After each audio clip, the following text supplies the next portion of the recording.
Thank you for the opportunity. And at the onset, I'd just like to say I think those were very, very technical presentations. So I'll go back to what Professor Deeman was saying at the start. So I'll go more into the numbers, and as you move, or as we move from the hospital to the the bigger public health arena, how the problem unfolds and how does it really look so I think over a course of last 15 to 20 years, we are trying, I would say we are struggling to make these simple issues like breastfeeding, complementary feeding, maternal nutrition relevant, so that some outcome may be achieved. So that's the background of my presentation, more from what is happening when we take the interventions to a program setting, and that too in terms of public health. So what governments are doing, or what the state government is doing. So with that background, I start my presentation, and the title is Maternal Nutrition and Birth Outcomes. And specifically why I would want to talk about it is the struggle that we face, in day to day, because when we are talking about maternal nutrition, it's not an isolated thing. It's something that is very closely linked to the maternal health paradigm. But I think over the last 5 to 6 years, because we have not been talking about maternal nutrition, so it has emerged as a separate area which needs to be focused, because somehow maternal health is not delivering the results that it should. Of course, we have achieved a lot of reduction in maternal mortality rates. So obviously, our institutional delivery strategy is paying off very well. We have brought about a lot of reduction in the infant mortality rates also over past several years. So those areas are working, but there are still a lot of areas which we need to emphasize, which we really need to work upon. So, coming to the first part of my presentation, which talks about basically, we need to understand the association between the maternal nutrition and the birth outcomes, or the mortality component, because I think what really strikes people is the number of kids who are dying. If those numbers are talked about, I think it might kind of make more impact or more sense in terms of running a program. So can we request people to please switch off their mics if it's possible?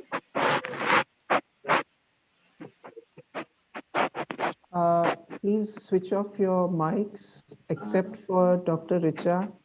Everybody else, kind request to please Puja ji mute yourself. आपका खुला हुआ है mic. Dr. Moina, Pooja Yadav is there. Her mic is open, so maybe she can be muted. I'll just mute everyone.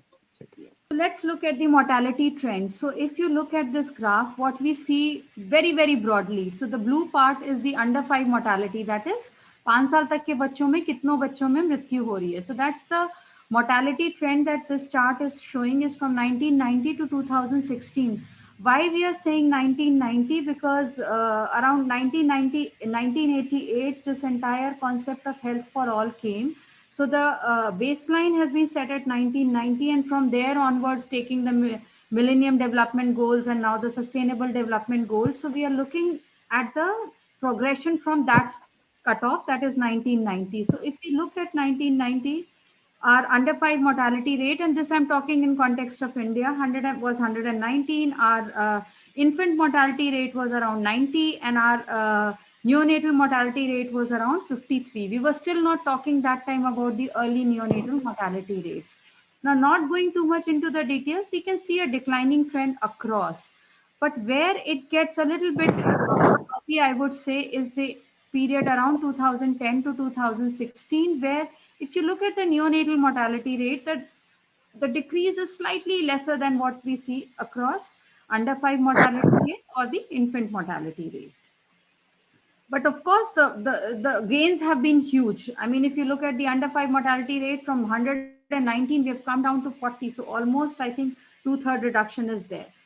Now, what is it that the neonatal mortality trends are showing us? Between 1990 and 2017, the child mortality came down by 70% and neonatal deaths by 55%. As a result, because the decline in neonatal deaths was much less than the child mortality or the IMR that we are talking about, the contribution of neonatal mortality to child mortality increased almost by 20%. So when I say 41% to 61%, almost by 20% point, the neonatal mortality contribution increased.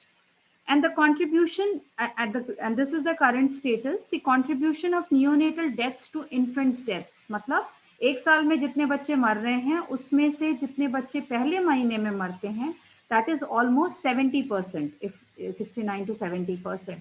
And ये जो deaths हो रही हैं इसमें भी, as professor Dhiman was saying, the first day is most crucial, 53% deaths हमारी first day में हो रही हैं. So that means early neonatal deaths is forming the bulk of all the mortality that is happening in under 5s. So ये तो हमें पता चल गया कि neonatal mortality is a very very important issue that needs to be tackled. Now let's look at the causes, and this is something very interesting. I think something new that I learned over a period of time. Like if you look at the causes, we've all learned as part of our medical science that birth asphyxia, sepsis, and preterm or prematurity are the most common causes of neonatal mortality. But what is interesting, if you look at the bottom graph, what this graph essentially shows is that in 2010, and if I go back to this previous slide, the maximum reduction happened between 2010 and 2016. So what happened between 2010 to 2016? The Global Neonatal Action Plan came into force. So as a result of which, the country started a lot of action in and around at the facility level for tackling the death that was happening in the initial first day and the first hour. So what we see here is the death due to asphyxia and deaths due to septicemia coming down drastically. So अगर हम 2000 से 2015 में देखें, so there has been a drastic reduction. But what is it that has not changed? This is the prematurity or the low birth weight. Rather, its share has increased almost by 15% point during the same course of time. So there is something that we have been able to reduce, but there is something that we have not been able to address. And this is basically the advocacy statement that we need to chip in, that why maternal nutrition becomes very, very important. And this is the most recent data that came out in Lancet, that is, and for public health and nutrition, I think this is our Bible that we quote everywhere. So Lancet 2020 came up with really revealing data with regards to India, and this is specific to India. For neonatal deaths, child and maternal malnutrition was the predominant risk factor in almost 83% cases. जिसमें भी deaths हो रही हैं एक महीने के बच्चों में, उसमें बच्चे की malnutrition या फिर माँ का malnutrition is the most important risk factor. And almost जितनी भी deaths हो रही थी, almost 83% again were due to low birth weight or the short gestation. So या तो preterm थी या हमारा बच्चा low birth weight था. So this speaks volumes about where we really need to invest now that we have got those gains in the mortality. So now low birth weight पे अगर हम आते हैं, सो ग्लोबली ऑलमोस्ट, ग्लोबली क्या, हम India की बात कर रहे हैं, तो हमारे almost 7.5 million, that is 75 lakh kids are born every year as low birth weight kids. In specifically in UP, we are talking about almost 1.3 million or almost 13 lakh kids being low birth weight. Now this is a huge number. 13 lakh cases, newborns out of 60 lakhs who are born every year are low birth weight. Now let's look at another implication of maternal nutrition. Now, if you look at this is a slide which is very again specific to India. What does this show? This shows the wasting levels in newborns at the time of birth. And India is unique in the sense that in India, wasting levels are very, very high during the initial 6 months, which is in contrast to other countries like South Africa and all, where wasting levels peak only after 6 months are passed. So high wasting levels at the time of birth are again indicative of either the IUGR or SGA or low birth weight. So this is a very important implication in terms of how does it impact the maternal nutrition impacts the undernutrition status of a child. So these are the 3 key facts related to that. And now I think these are the common causes. I think we know what leads to low birth weight. And I would just focus on the the bottom box which talks about like what are the common causes in a country like India, and it runs across the cycle. It starts from preconception. It continues during pregnancy, and of course it also happens during the adolescent period. So this becomes the main area where, or the main life cycle approach that we need to target. And in contrast, in the developing countries or जो developed regions हैं, there I think the multiparity, the women are conceiving much later, around 35, 38. So multiparity becomes a very important issue there. So I think those are the other causes there. But in India, it's basically adolescent preconception and pregnancy care, which really matters a huge deal. And what are the predictors now coming? So we know that maternal nutrition is responsible in some way to birth outcomes. Birth outcomes can be low birth weight or the neonatal mortality, and which is we know the numbers are not improving, rather they are increasing in some way. And we've been able to bring down the infant mortality rates, but we have not been able to address the neonatal mortality. And somewhere the maternal nutrition is a culprit. So let's look at what are the factors that affect the poor maternal nutrition. We know behaviors. Dr. Piali was talking about the demand generation component. So that's a very important issue. मुझे पता क्या है, मुझे क्या खाना है, क्या नहीं खाना है, वो तो फिर भी बात की बात है. मेरा बिहेवियर क्या है? Is maternal nutrition even important? अगर आप गांव में जाएं, वहां पे बात करें, तो pregnancy is not an event also. It's just a routine thing. There's no need to even go and show yourself to a doctor. So how do you change that behavior? Food environment. क्या नहीं खाना है, इसको कम खाना है, ज्यादा खाओगे तो बच्चा बड़ा होगा. How do you influence that food environment? Then the entire health and nutrition systems. How are we reaching out to our pregnant women or to our adolescent or to the the eligible couples, the age between 20 to 24 when you are thinking of conceiving? So how are systems reaching out to them? Then the entire social protection. Abhi I'm not sure hospital facility में इतना नहीं ये चीजें effect करती हैं, but if you go to a village, आपके पास पैसे हैं कि नहीं है, if that lady is working under some scheme, then is she getting her money or not? If she's not getting her money, then she continues to work till late in the pregnancy. So that affects the fetal outcome. So that is a very important factor. Then wash, hygiene, sanitation. I mean, without doubt, it affects the entire life cycle approach. And then the entire element of education. If you are educated, you will get delayed. Your marriage would be delayed, marriage is delayed, then the kids would be born late, and then the spacing would be proper. So everything is interlinked. But because of the paucity of time, I'll just quickly focus on the health and the nutrition systems that affect the maternal nutrition. Now, there are three key maternal nutrition factors which impact birth outcome. One is the poor maternal nutrition before conception. So before even maybe the adolescent phase, or the period before which the mother conceived. So that has a very important role. Short stature in India, I think somewhere along the line, stunting in the women is a very major issue. 145 centimeters से कम अगर height है, तो it's a high risk pregnancy. So that's another problem. Then another issue is that poor nutrition during pregnancy. Of course, family planning and वो सारे भी हैं. But poor nutrition, once she conceives, then what kind of nutrition is she getting?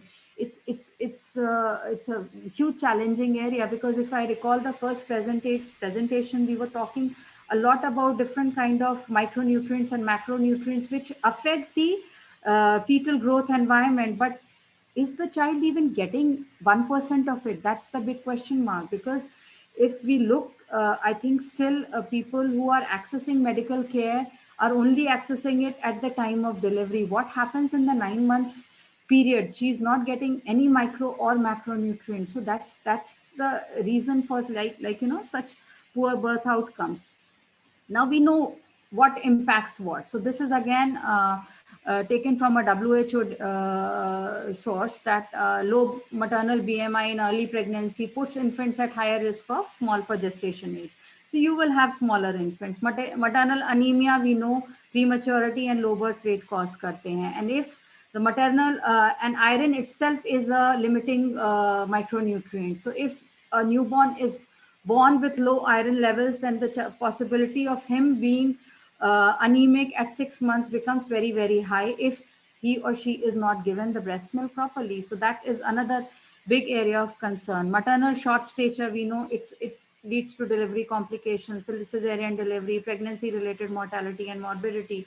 Then the entire workload in rural settings, if we go, still women are working. Yes, physical exercise and physical activity is very, very important, but too much of work or too much of stress that is often we see in rural areas, I think that is also detrimental factor, especially so if the mother is already underweight or undernourished.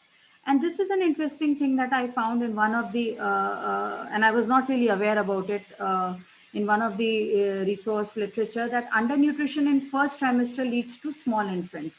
Undernutrition in second trimester results in infants that are both small and thin. सो जो हमारे जो actually SGA babies हैं, ये हमारे second trimester में, if we don't, and I think somewhere along the line this is related to the kind of nutrition requirement also, which increases as the pregnancy progresses. So it's just like, it's just 1 to 2 kg in the initial first trimester, then 2 to 3 kgs, and then the final 5 kgs in the last trimester. That's the weight gain that is expected. And the later gestation, if or undernutrition continues to be poor, then the small head circumference. So it's basically first trimester में भी अगर हम control कर लेते हैं, तो we can still address the risk that we are exposing the newborn to. But if we don't control it in the first trimester, then second and third trimester are completely, like the baby is really, really at risk. And that is what the government scheme says right now. It's like mandatory early registration of pregnancy. अब अगर हम गांव में जाते हैं तो early registration तो होता ही 2.5 महीने पे है, या बहुत अगर active, that too if the mahila is really, really active and proactive about her health, then she would go out to a health center and register herself. Otherwise, most of the cases what we see is the first trimester is gone. You have already left like exposed the child to being malnourished, even if the mother is healthy. So that's the big risk factor. So I think we really need to target in the first trimester. That is really, really important. And then we know what works. I think Dr. Verma was also talking about it. Balanced energy and protein supplementation. 20% आपके खाने में कम से कम protein होना चाहिए, जो आपको regularly daily dose में लेना है. Iron, folic and calcium supplementation. Deworming, I mean, if the government की policies हैं, तब आप deworming भी महिला को दे सकते हैं. In India, it's being given. Weight gain monitoring, very, very important issue, because you cannot take a BMI if the mother is pregnant. BMI is valid only and only in the first trimester, if at all. Otherwise, BMI becomes irrelevant during pregnancy. So weight gain monitoring becomes very, very important. Then the entire counseling aspects. Do we know even how to counsel? I think that's the question that I kind of ask every time when we talk about this kind of a statement. Who is a good counselor? Have we even taught them the good counseling skills? And last but not the least, where malaria and anemia are a common thing, then we need to address this. This is something that has been prescribed by WHO. Now, and of course, then this, जैसे बच्चे के लिए diet is important. It's the quality of the diet. It's the diverse diet. So first trimester में the mother has to have 3 meals plus a small meal. In the second trimester, 3 meals plus 2 small meals. This needs to continue in the third trimester also. And plus the variety needs to start increasing. And more so, not only during pregnancy, even during the lactation period, the mother needs to consume. And what she needs to consume amongst the array of things that are available. उसको अनाज भी खाना है, उसको हरी सब्जियां भी खानी है, उसको vitamin A rich fruits vegetables भी खानी है, उसको नॉनवेज भी अगर फैमिली में खाया जाता है तो वो खाना है, पनीर लेना है, दूध लेना है. This is in the ideal world, this is what she is supposed to eat. And obviously I think because of the inflation या जो भी है महंगाई, हमारा कंजम्पशन इन सब चीज़ों का बहुत कम हो गया है. So our diets are becoming very, very heavy or rich in cereals, but they are really, really short of, like, the vegetables, the proteins, the green leafy vegetables or the vitamin A rich vegetables. So that is actually impacting upon the nutritional status of the mother. So these are the things that are recommended. And I'm just talking about the recommended, but the reality in field is completely different. Then the supplementation. The Government of India guidelines says that दूसरे trimester से जैसे ही महिला चाहे चौथे महीने में जाए, उसको आप आयरन की टैबलेट देना शुरू कर दीजिए. अगर अनीमिक है तो 2 टैबलेट, अनीमिक नहीं है तो आप उसको एक टैबलेट दीजिए for next 6 months. Now 180 tablets is what she suppose to get 6 months continuously, 1 day 1 tablet every day. Calcium में उसको 2 टैबलेट्स लेनी है starting from second trimester onwards, again 6 months postpartum. So this is the calcium recommendation. Albendazole again second trimester में उसको एक बार during pregnancy लेनी है. Now the challenge, practical reality. We tell her to eat 2 tablets of calcium and 1 tablet of iron. Assuming she has no problem, no anemia. 50% में तो anemia है. Now 2 tablets when she has to consume, she has to space them at least an interval of 4 hours between iron and calcium. तो हम ये कहते हैं उससे कि भैया दोपहर के खाने के बाद एक कैल्शियम लो, रात के खाने के बाद एक calcium low. So when will she take iron? Then we tell her okay, या तो शाम के नाश्ते में आप आयरन ले लो या सुबह कुछ खाने के बाद ले लो. Now in rural settings people don't eat so many times. एक बार खाना बनता है, that is consumed throughout the day. So the challenge is that how do we improve this entire supplementation? The reporting is around 80%, but actual in reality, the coverage comes to around just 12 to 15% is what the women are consuming 100 tablets. I'm not even talking about 180 tablets. Then the entire antenatal checkup. So we have talked about diets, I've talked about the supplementation, and then the entire weight gain, this distribution, and going for regular health checkup and examination. And if there is any risk, then please get admitted to a health facility. And then let's look at how we are programming. In India, we are performing the best in terms of our policies. We have this is India and we are green in everything. We have an iron folic supplementation program. We have a calcium supplementation. You name it and we are there. We are giving Poshahar to these pregnant women. We are assessing anemia. Hemoglobin checkup hota hai. Hum counseling sab cheezon mein kar rahe hain. So we are talking about protein intake. We are talking about micronutrients. We are talking about bhaiya khana hai aapko. So we are pretty green in everything in terms of our policies. And it's not that everything is not good. We have in last, if you look at the yellow and the blue bar, basically it shows how much progress we have been made. So even if I don't go into the individual bars, basically what we see is that there is an improvement in over a decade since the National Health Mission has come. And that's the mission that addresses all the public health programs around health and nutrition. We do see a lot of improvement in terms of the major factors that we're talking about for improving maternal health and nutrition. But still we are not doing good. Look at the status of states in India in terms of BMI. हमारी अभी भी 1/4 of the women in reproductive age group are 1/4, 25% have a BMI less than 18.5. तो हमने 25% बच्चों को तो within womb भी हमने उनको malnourished कर दिया है. So this is a big problem. Now by 2030, I think what we have started talking about now is that obesity is also gradually increasing. Still, we are in a happy space in UP, but I think if you look at the rest of India, obesity, especially the well-to-do states, obesity is gradually increasing. Then again, anemia, I don't think so. We look at the last 3 bars, no change in 10 years. So that means hamara iron program is just not delivering.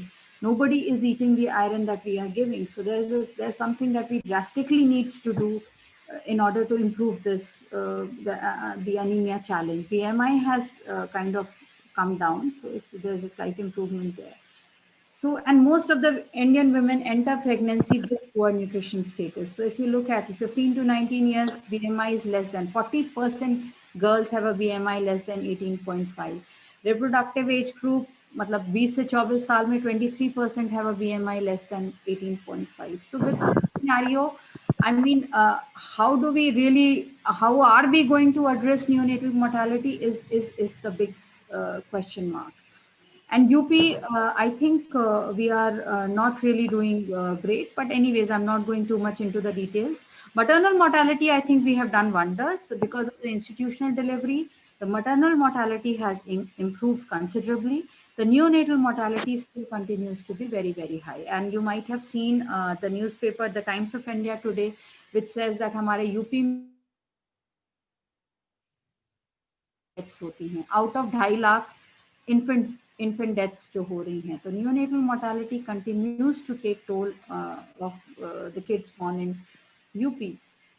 And that's the scenario. I'm not going too much. I mean, we can share the presentation. Full ANC care. Full ANC care means 4 antenatal checkups हुए हैं, सारी tetanus doses मिल गई, iron calcium सब कुछ मिल गया, only 6%. So you can see the challenges, and when it comes to the public health care delivery system, decision making. I mean, only 10% women are participating in some kind of a decision making.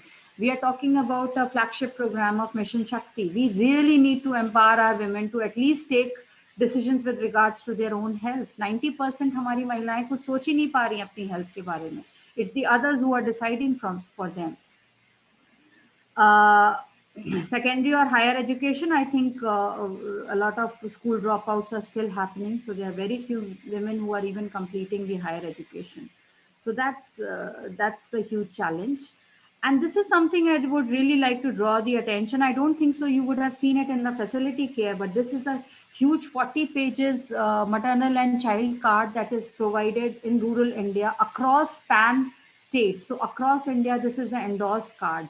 And if you look at the quality of feeding, I mean, this is something that as UNICEF we are taking up gradually with the government, is that this is the details that is supposed to be entered month after month. So ये जो 9 आप देख रहे हैं columns, this is the 9 months of pregnancy. When she goes for her checkup, if not 9 times, at least 4 बार तो कुछ entries होनी चाहिए. So this slide is just to show that how much we are missing. There is no information. So if there is no information, then what are we really addressing? और जहां information है वो गलत है. कई जगह जहां पे अगर आप देखें नो अनीमिया, ये अनीमिया का कॉलम है, नो अनीमिया, नीचे अगर आप देखेंगे haemoglobin 9.8 gram. So either we are not serious or we don't know, and I think the answer is that we don't know. हमारे health workers को भी reaching them with so much of information or teaching them to take this issue seriously is a challenge. And again, the same thing. If you look, this lady, I think she was supposed to get 4 checkups, only 2 details हैं. ऊपर वाले columns which talks about the high risk pregnancy, these are never filled also. So that's where we are. And what next? I think it's just like, our current focus in terms of our programs, because this is where we are currently focusing, this entire circle. And this is tilting the balance. The balance is completely in favor of those 2 days when the woman is coming for the delivery. What is happening during the 9 months? I think a lot needs to be done there. And the top priorities, I think universal coverage. There is something known as a VHND day, Village Health and Nutrition Day, where there is an auxiliary nurse midwife who goes and gives services in the rural areas once a month. So these really need to be prioritized. Again, the supply side, we have gaps in terms of the human resource, the logistics are not adequate, the kind of hemoglobinometers which should be there, or the weighing scale should be there. Of course, 80% they are there, 20% there's still a gap. And then the entire component of quality care. I'll not go into the details, but yeah, I mean, the quality of care, the purpose of showing those cards was that the quality of care is severely compromised. We are just giving 2 shots of tetanus, and that is the end of, and distributing some 20-30 iron tablets, and that's the end of the maternal nutrition, maternal health journey for the 9 months. And demand generation, I think that the need is to start talking to these. There's a huge group of women who are known as self-help groups. They're empowered women. We need to, get in touch. And there has to be this private public connection somewhere, where the doctors, the nurses, they can go down, and even if once a visit, once a month to one facility or one village would make that kind of a difference. So I think that is one of the key suggestions. And then of course, looking at the quality of reporting and the third party validation. So that's about my presentation broadly. I mean, and that's the last slide. So thank you so much.